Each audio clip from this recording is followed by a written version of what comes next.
I was hunted by a giant cat at night. This might not have been so strange if I lived in certain parts of America, India, or Africa, but this occurred in an English countryside. I grew up on a farm in a remote area, and we always had a couple of big dogs who, aside from being family pets, also acted as gun dogs and guard dogs. My brother and I had a walking schedule for them that ensured that they got 1 hour minimum worth of dog walks per day, and this particular night was my turn to walk the dogs. It was winter time, cold and very dark, and I wasn't feeling particularly motivated, so I took the dogs for a walk down a long, straight farm trackway which ensured the bare minimum amount of dog walking.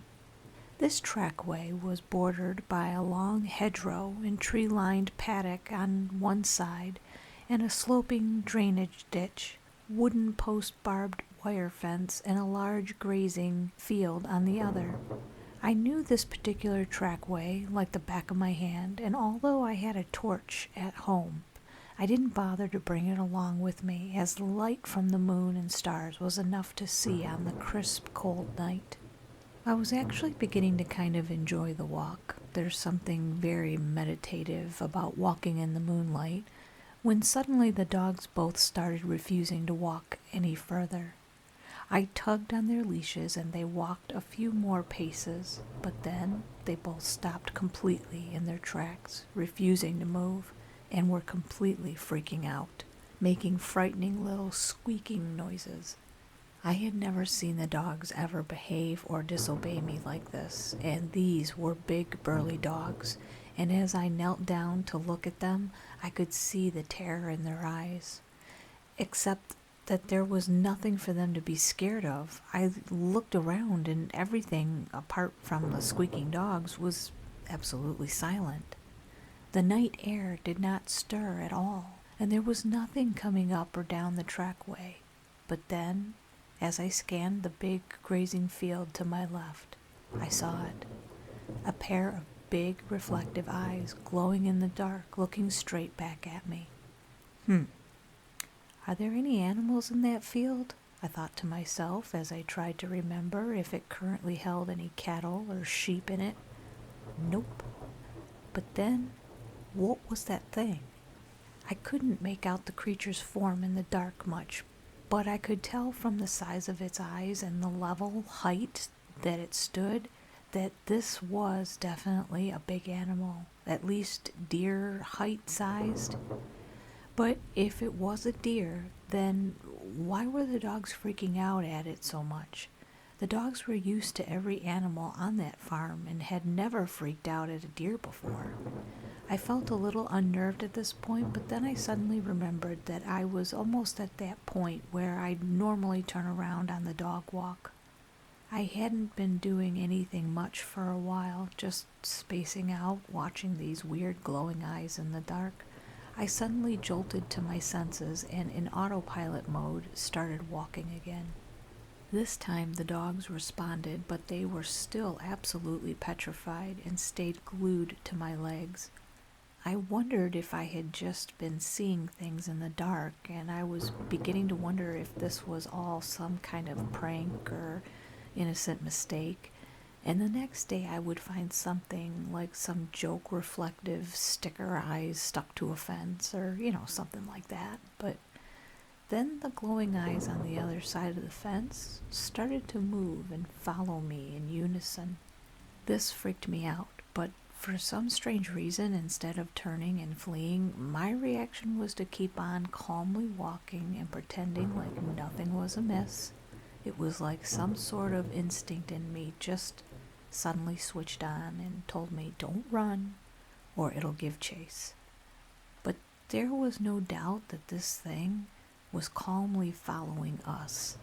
And then, to my horror, I suddenly realized that it wasn't simply following us, it was stalking us. Every hair on my neck raised, and I was filled with this sort of primordial fear that I can't quite describe. My heart was racing, and I peeled my eyes into the darkness, trying to discern what the hell this animal was. Something that particularly struck me about the creature's eyes was they were incredibly cat-like in both their shape and the way they occasionally reflected in the moonlight. The way the creature moved, too, was also very cat-like, being silent, smooth, and graceful. I could also make out at moments that the animal was black or very dark in color, that it had lowered its head to about the same level as its shoulders, and while its body was facing forward, its head was turned to face me. There was also no way that this animal was a house cat, as it was far, far too big to be one. I was hoping that the creature was going to leave me alone, but instead, as I came closer to the end of the trackway, I could tell that it was gradually closing in, and I didn't like for 1 second that the only thing that was separating me and this creature was a ditch and a modestly high wooden wire fence. The dogs were also still freaking out, and I thought to myself, if I get attacked here, are the dogs actually going to defend me? And then I realized that there was every chance that they might just bolt in fear. And this animal was not scared of us at all. So I suddenly stopped and thought, oh, crap, I'm going home, and swiveled around. Initially, I was intent on taking a calm, measured walk back home again as to not prompt the creature to give chase.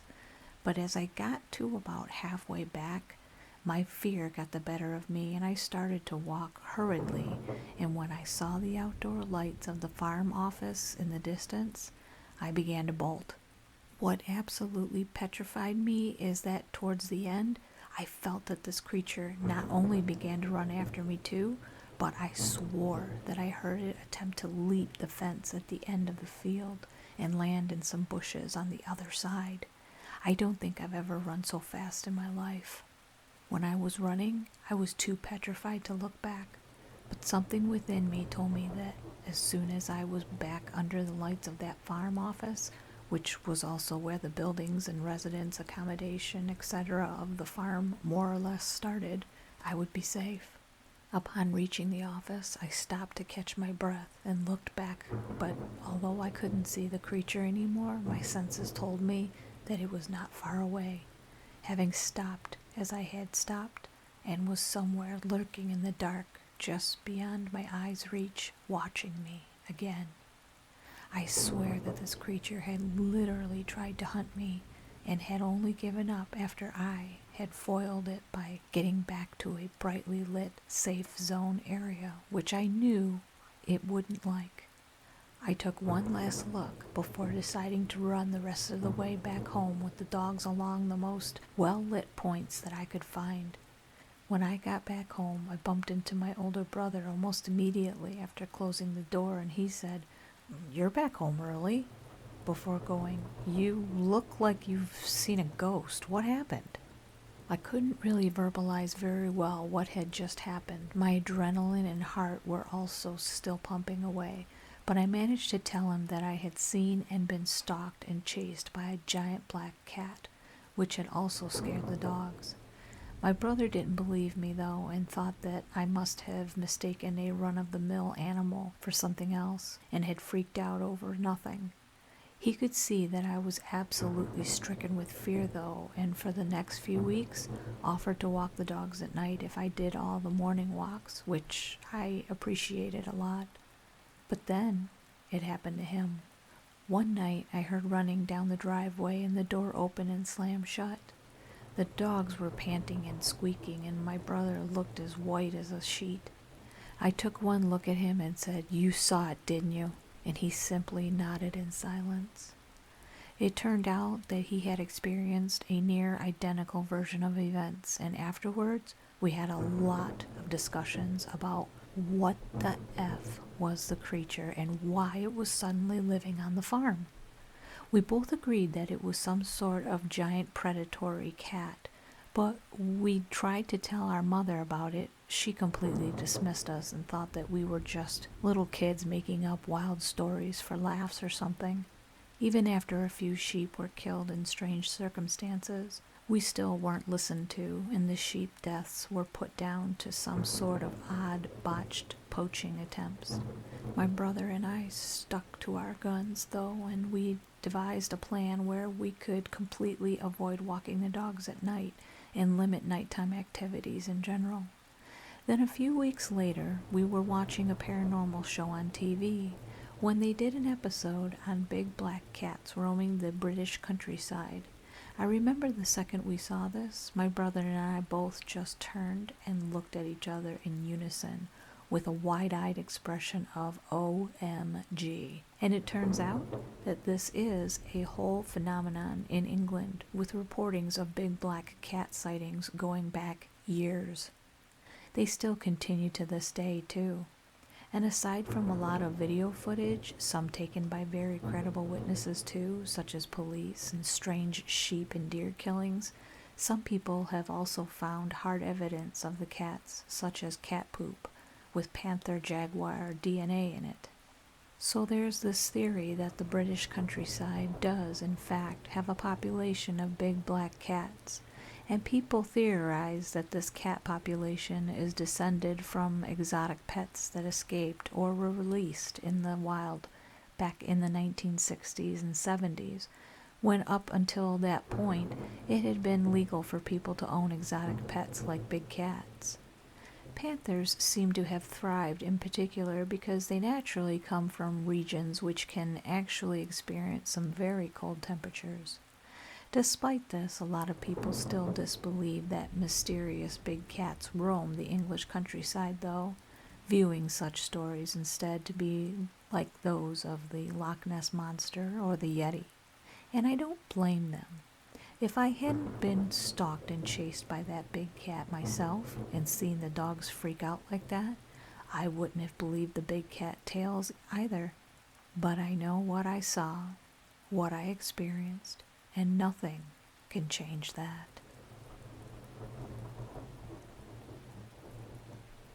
Let me preface this by saying that all my life, my family and I have experienced things that we can't always explain. We've never let them be the central focus of our lives, no matter how disruptive things can get sometimes. That being said, one of the things I remember experiencing that I couldn't shake for years after and still gives me the creeps was the night nearly 24 years ago that our little family unit fled our home and camped out in my parents' guest room for at least a week. We were almost a year married. We had a beautiful newborn son, maybe 2 weeks old at the time.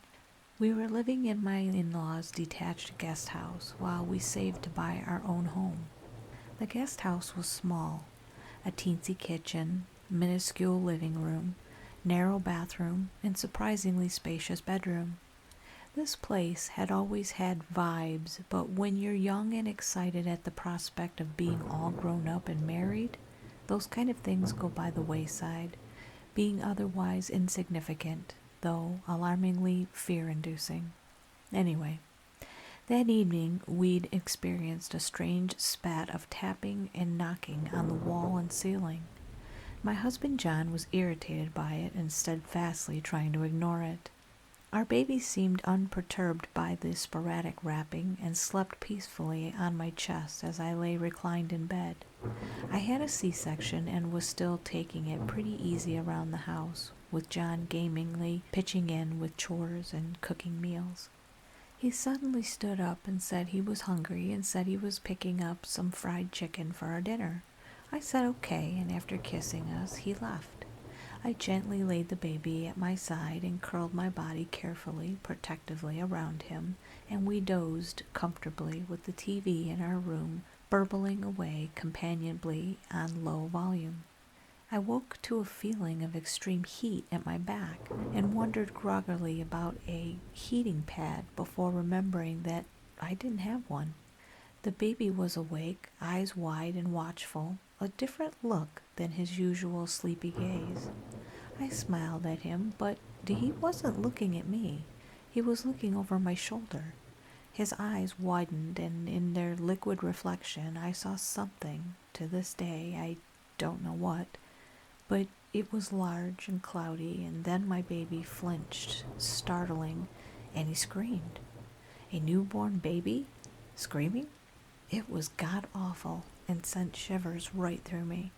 I gathered him to me immediately, cradling him against me gently, my back still to the room, still feeling an inexplicable heat radiating at my back.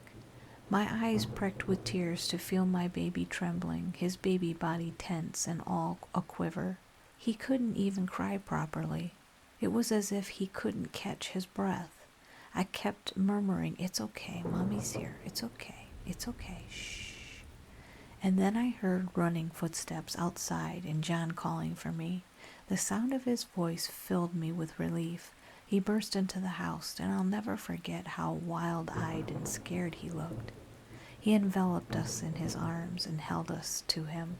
The baby had stopped crying, but was breathing fitfully after his terrifying crying jag. John said he was just leaving the drive-through when he felt an impending sense of doom and a horrible feeling that something awful was happening to us. He raced home and said he kept catching every red light, was caught behind every slow driver, and when he got to our driveway, the porch light over his mom's front door popped. He was trembling too. I told him what happened with me and the baby, and he looked around the room. We didn't know what to make of it. It felt awful. We went for a drive, ended up at his brother's place, and stayed until late before returning home. By then, the oppressive feeling from before had gone. The room was normal. We put the baby in his crib and moved it right beside our bed. We left the TV on and fell asleep to Mad TV. I woke to complete darkness and John's terrified screaming, "Turn on the lights, he's dead, he's dead, turn on the lights, the baby's dead." I nearly fainted in terror, except the sound of John's running footsteps, and the room suddenly flooded in light yanked me back in the moment. He was holding our son in his arms, our screaming baby boy, and John's face was anguished, terrified as he thrust the baby at me, still crying that he was dead. But he wasn't. Our baby was screaming horribly as he had earlier that evening, but he wasn't dead. I held the baby close, and he searched my breast out, frantically latching on. I grasped John's hand tightly and told him the baby was okay. He looked from my face to the desperately suckling baby and then back at me and burst into fresh tears. "I thought he was dead," he sobbed. "I dreamed he was. Something bad got him." He wrapped his arms around my waist, pressing his face against the baby. He was terrified. I was terrified, but knew I had to keep it together. I stayed awake the rest of the night. The following day, we moved into my parents' guest room under the guise of bug bombing our place. After a couple of days, I confided to my mom what we had experienced, and she, my aunt, and a friend of theirs, who was a reputed curandera, or witch doctor, went to our little nest and cleansed it. Thereafter, we never experienced frightening things, but we did continue to experience other things like glowing orbs, floating jellyfish-type specters, an older woman who walked in from outside into the kitchen and disappeared.